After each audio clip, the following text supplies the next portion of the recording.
Yeah, welcome to the Performance Navigator short video on installing and or upgrading the Performance Navigator two components. We have the GUI, the Windows GUI, which is the interface to the data, and then we have the IBM I component.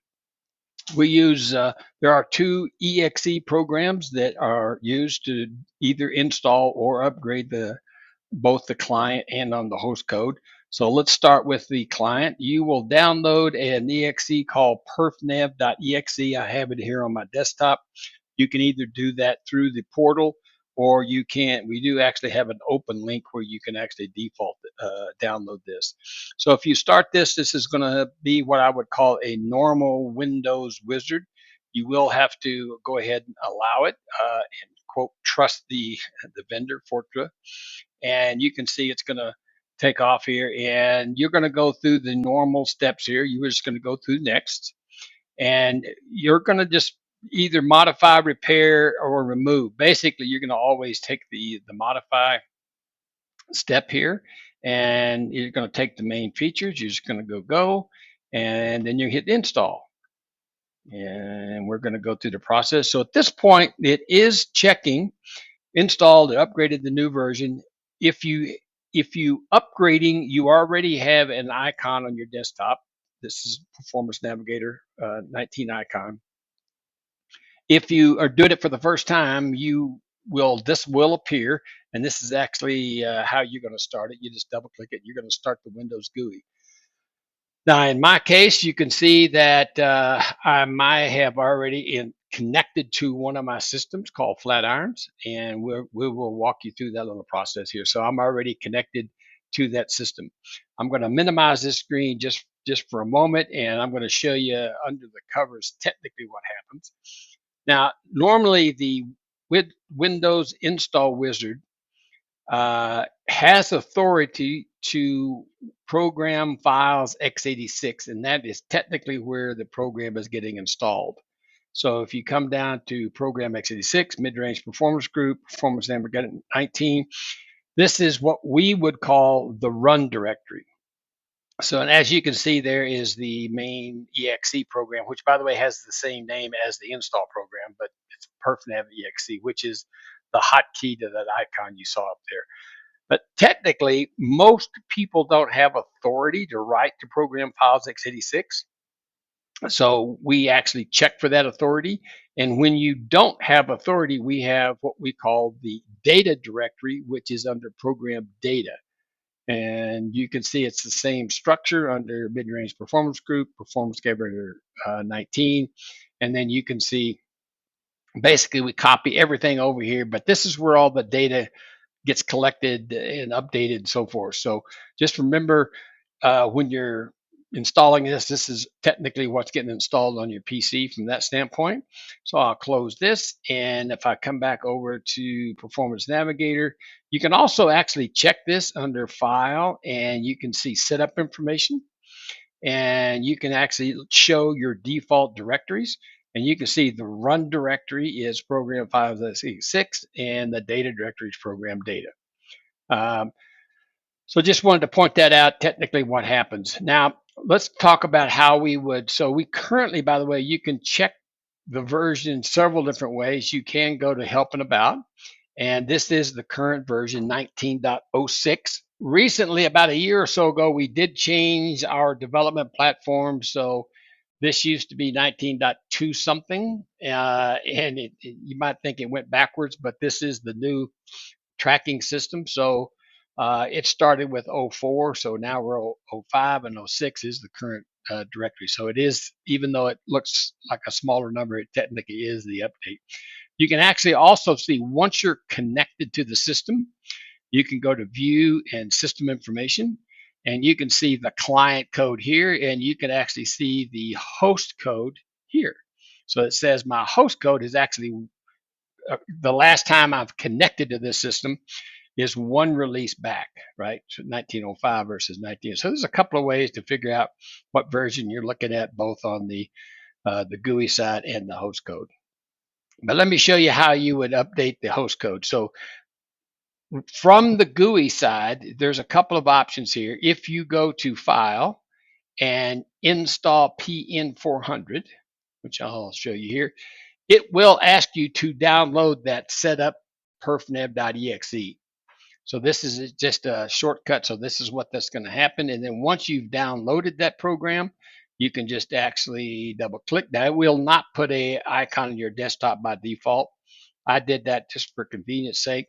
We're going to run this, and you can see that it comes up and asks you if you're just going to do install the software, which is that's all we're going to do right now.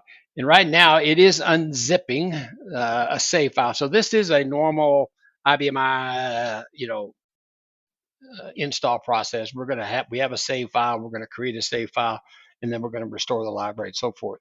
So when you get to this point, just enter the system name if your DNS works, or your IP address to be foolproof. You can give it your ID. You do not need QSEC offer, but I'm going to use it in this case, and you can just say next. Now, if I'm saying next here, I'm going to use a normal FTP process. If your system is locked down a little bit and you need to use secure FTP, you can click this advanced tab, and you can just check that little box here. It says secure file transfer, and then we will use secure FTP in order to transfer it. So when you go next, we use a common tool to upgrade a lot of robot products. Performance Navigator only uses the immediate load. So I'm just going to check this, and it's trying to connect right now. And now it's unzipping, and now it's going to try to log in. And this is where it's actually creating a save file and going to upload it and so forth. So this may take a few minutes. So we'll just hang in here for a minute. So this is actually upgrading the host code to that latest version. And you can see that we're already done. So we can say finish. And if I were to check, and I'm going to just happen to have a green screen here. This is our tech support menu, by the way, and check the status. So you can type in Go. MPG Lab. This is where all of the data and programs go, MPG Lab, and short for Performance Navigator, PerfNav. And you can take option 7, and you're going to get this status. So they're active. So this is collection services. So there is the monitor itself, and then the create performance data job. So they both should be active. This is the library where it's by default going to be stored, QPFR data. By the way, technically, we don't care where the data is. You just got to make sure you tell us. But by default, 98% of the time, this is where the data says. There's actually 19 members, but you can say, and it's version 7.5, but this is the date range of those members. Normally, you're going to have 1 member per day. Now, if you IPL a machine, for example, on Sunday or Saturday or whatever, you might have 2 members. So you can see we actually have a few more members than we have days. But by the way, default is 10 days. Now you can see this latest release is 1906, right? And this is the last reduced data range. And this date right here, if you're going to check the status, should always be yesterday. So if you ever call tech support about missing data, or that you're not seeing here, this is probably the first place they're going to ask you to go, because this actually will tell you, if the collection data reduction job is running successfully, right? Now, just so you know what happens, we actually put these 6 jobs on the default OS 400 job scheduler. This one is the most important, I would say. It's called the DR data reduction, and it runs by default 30 minutes after midnight. It runs in a job queue called QSys Nomax, which typically is not going to interfere with any of your batch work. However, you can change this time if you like to, just as long as it runs once a day, that you're okay here. This DRK job, they all start with PerfNav, runs once a month. This collects library and object deleted records. Again, could be a performance and a space thing. So we do that once a month. Once a week, we collect the size of your library and the top 20 objects. And then once a week, we also collect the size of your directories in the stream files, and that's what these jobs do. Reason we run this on Sundays, these could run a couple of hours. This one actually runs about a minute or two to analyze just yesterday's data. The PG purge job runs once a month. This is the job that actually cleans MPG lab up. We keep the historical data at different levels, and this is the job that manages that process. And the PM job, all it does really is to make sure that the collection services is running. So now we are installed and ready to go. So that was pretty straightforward. If I go back to view and system information, and I'm going to click the refresh button, and I'm going to sign in. Now you'll notice you could actually save your sign-in information, which is a good idea, except if your company makes you change your password all the time. Maybe that's not a good idea because you'd have to come in and change it with in Performance Navigator as well. So we're just reconnecting here, and you can see that now it says 1906. So we are good to go. We're successfully connected. If you did this on your other system, you had multiple LPARs, you would just go to File and New IBMI, same thing, enter the IP address, hit the new button, and then you're connected.